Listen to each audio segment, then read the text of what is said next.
Here with the lead researcher, Professor Hamish McGowan, a geographer from the University of Queensland, and he's going to talk a little bit about the processes we're measuring here. Right, one of the uncertainties with respect to climate and hydrometeorology in a warming world is how the alpine areas are going to respond to increases in temperature as we move through this century. Most of the work that's been done to date has been based on modelling with one or two spot studies, particularly in the Northern Hemisphere, with very little conducted here in the Southern Hemisphere and most notably Australia, where we have a very marginal snowpack and a marginal alpine environment.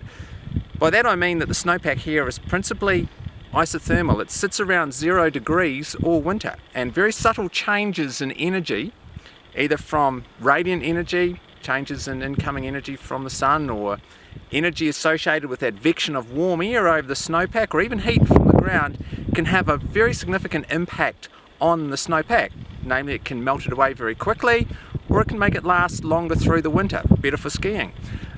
What we're doing here is trying to take away some of the uncertainty by making direct measurements. Some of the first direct measurements made in Australia of those exchanges of energy which control the character of our snowpack. How long it persists for, how deep it is, and how much water comes out of it as opposed to how much is lost to the atmosphere. Namely, how much water can you get from this snowpack, which then flows down the catchments into our reservoirs and ultimately down the Murray River, versus how much is lost back to the atmosphere.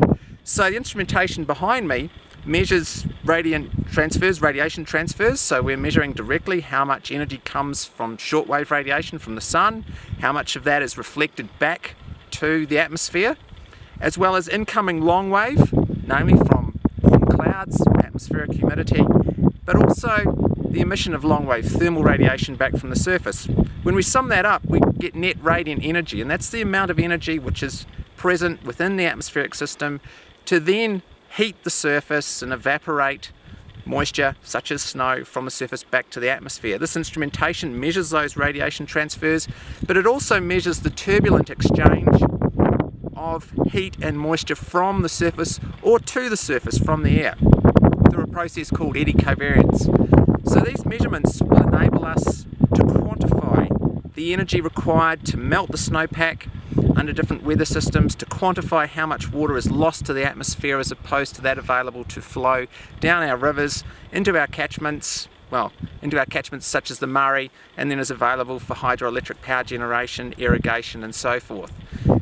By doing that, we'll also have data which is absolutely critical to be able to validate or test the modelling studies that are looking at how the snowpack is likely to change in a warming climate.